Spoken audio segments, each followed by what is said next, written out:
to another day of the one and only Ruby. This chapter is called A For Real Thing.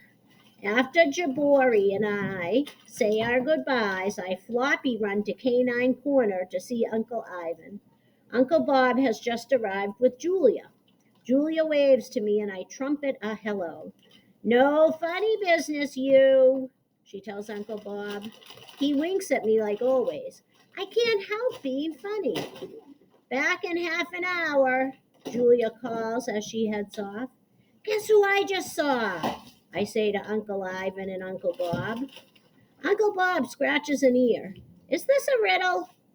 No, it's a for real thing, I exclaim. I just saw my friend Jabori. He took care of me in Africa at the elephant orphanage. Elephant what? Asks Uncle Ivan, tilting his big old head. It's where baby elephants went if they didn't have a mom or an aunt or a herd, the ones who needed someone to take care of them. Ivan plucks a piece of grass and gazes at it. I can tell he's wondering about something because his eyes have a special thinking look, soft and glowy like dawn clouds. You never told us about that, Ruby. I didn't? I ask. But as soon as the words are out of my mouth, I realize he's right. I guess some things kind of don't want to get talked about, I say, even though it isn't much of an explanation. You know how that is. I'm thinking about Uncle Ivan and Aunt Stella, of course, but I don't say that part. So, how did this Jabori fellow find you here? Asks Uncle Bob. I heard him tell Dewan and Mandy that he searched sanctuaries and zoos on his computer, I say. He's here visiting family in the U.S. Humans love those laptop thingies, says Bob, but if you can't shoo it or chase it, I don't see the point. I give the pond a little splash with my trunk. It was so good to see Jabori, and he hugged me lots, and I even got to steal his hat like in the old days.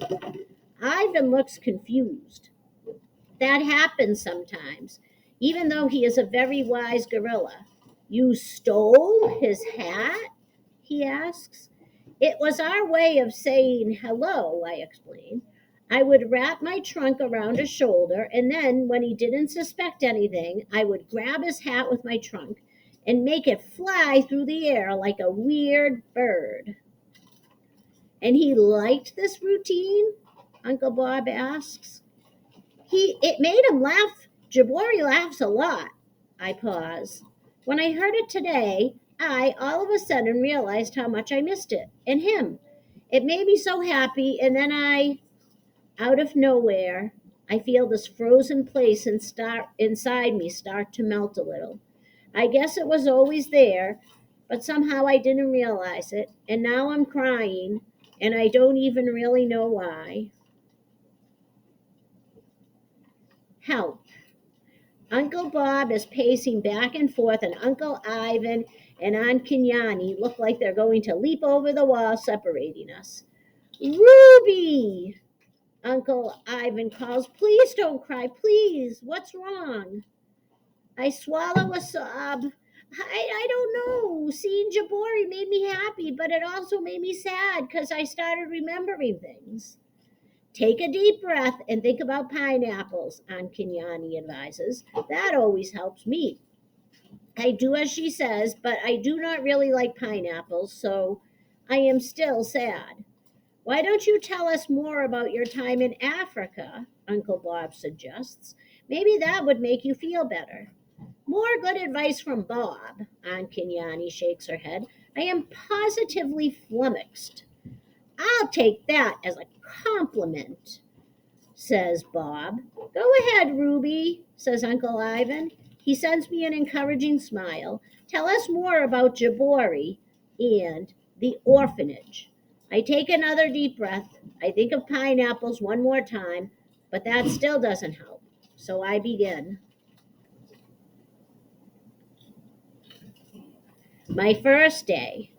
Do you remember what it was like when you were just born? I ask. Uncle Bob and Aunt Kenyani shake their heads.